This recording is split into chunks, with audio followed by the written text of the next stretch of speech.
नमस्कार। चलिए आज सियासत को एक अलग ही नजरिए से देखते हैं।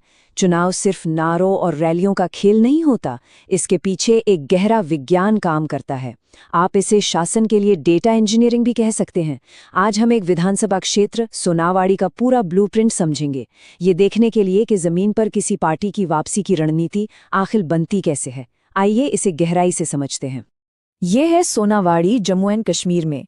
किसी भी रणनीति की जड़ें ना जमीन में होती हैं, वहां के लोग, उनकी उम्मीदें और उनकी मुश्किलें।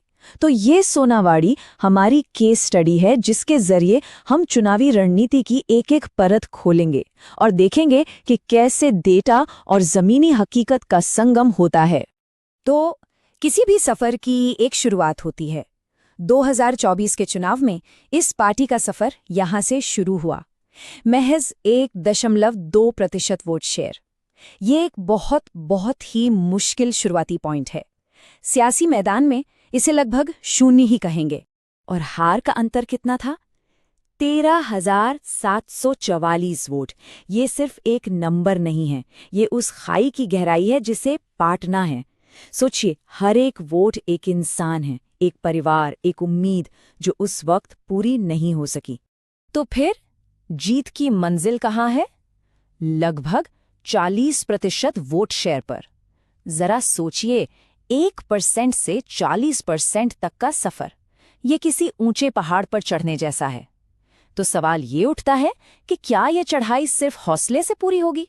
नहीं, इसके लिए एक सटीक डेटा पर बना हुआ नक्शा चाहिए, एक ब्लूप्रिंट। तो इस सफर का हमारा रोड मैप क्या होगा? हम सोनावाड़ी की चुनौती से शुरू करेंगे, फिर जमीन की नब्ज को महसूस करेंगे। इसके बाद पार्टी के संगठन को समझेंगे, शासन का ब्लूप्रिंट देखेंगे और फिर आखिरी 90 दिनों की रणनीति पर आएंगे। और अंत में हम ये समझेंगे कि ये सब कुछ आंकड़ों से आगे बढ़कर लोगों के सम्मान तक कैसे पहुंचता है।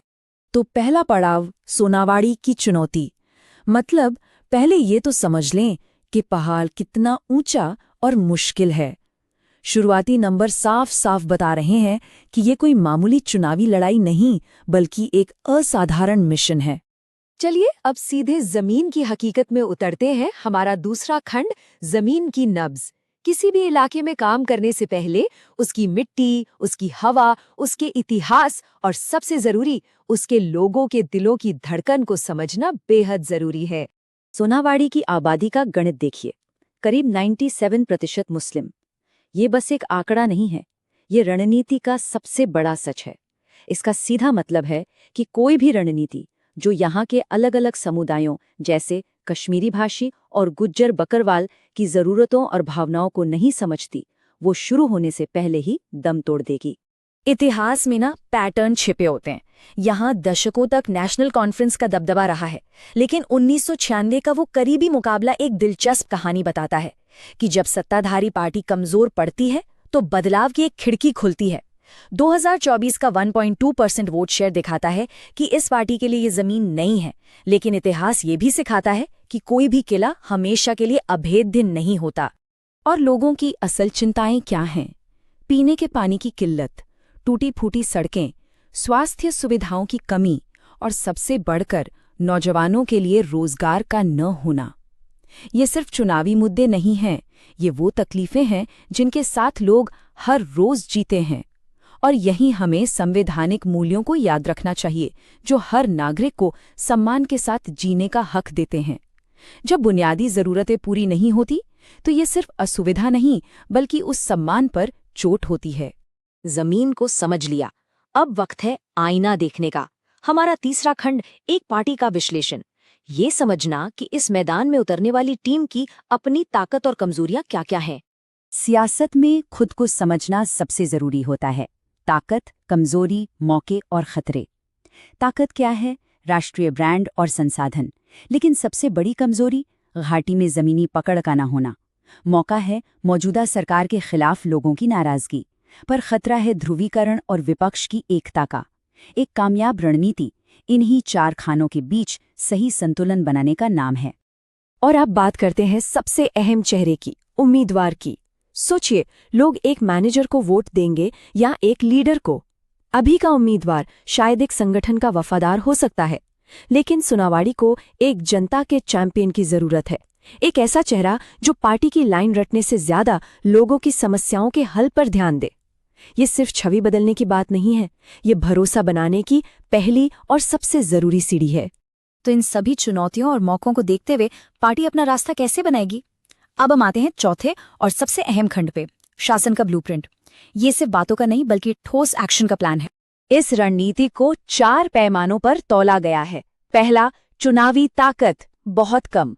दूसरा, जमीनी संगठन, बहुत कम। तीसरा, अपनी कहानी लोगों तक पहुंचाने की ताकत, बहुत ही कम। लेकिन चौथा पाया यानी संसाधन, वो बहुत मजबूत है। तो असली खेल बस इतना है कि इस एक ताकत का इस्तेमाल बाकी 3 कमियों को भरने के लिए कैसे किया जाए। और जमीन से आती आवाज भी यही कह रही है। रिपोर्ट में साफ लिखा है, ऊंची बेरोजगारी और महंगाई लोगों में गुस्सा भर रही है। देखिए, ये एक सीधी सी बात है, जब लोगों की आर्थिक परेशानियां बढ़ती हैं तो वो नए रास्तों की तलाश करते हैं, और ठीक यहीं पर एक नई राजनीतिक कहानी के लिए जगह बनती है। प्लान कागज पर तैयार है, अब उसे हकीकत में बदलने की बारी है। हमारा 5वां खंड, आखिरी 90 दिन। ये वो वक्त है जहां अच्छी से अच्छी रणनीति या तो कामयाब होती है या फिर फेल। इस 90 दिन की रणनीति को एक मिशन की तरह देखिए, 4 हिस्सों में बटा हुआ। पहले 30 दिन सिर्फ सुनो, योजना बनाओ और लोगों को सुनो। अगले 30 दिन सही समूहों तक अपनी बात पहुंचाओ। फिर अगले 22 दिन माहौल बनाने के लिए एक हाई इम्पैक्ट अभियान।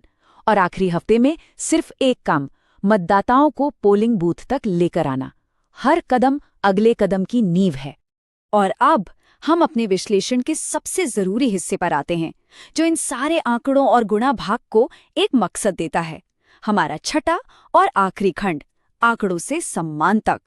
इस सब का लक्ष्य सिर्फ एक चुनाव जीतना नहीं है, असली मकसद है इन जटिल आंकड़ों को जमीनी हकीकत में बदलना, लोगों की बुनियादी जरूरतों को पूरा करना, साफ पानी, अच्छी सड़कें और बेहतर रोजगार। और इसी प्रक्रिया में हमें लोगों की निजता का सम्मान करना भी सर्वोपरि है। भरोसे की नींव तभी मजबूत होती है जब लोगों को ये यकीन हो कि उनकी जानकारी सुरक्षित है। जब डेटा का इस्तेमाल लोगों के जीवन में सम्मान और सुविधा लाने के लिए होता है, तभी वो सफल होता है। तो आखिरी सवाल वहीं आकर रुकता है, क्या डेटा और स्ट्रैटेजी पर बना ऐसा कोई ब्लूप्रिंट एक राजनीतिक दल और जनता के बीच भरोसे की टूटी हुई खाई को सच में पाट सकता है? इसका जवाब सिर्फ वक्त और जमीन पर किया गया ईमानदार काम ही दे सकता है।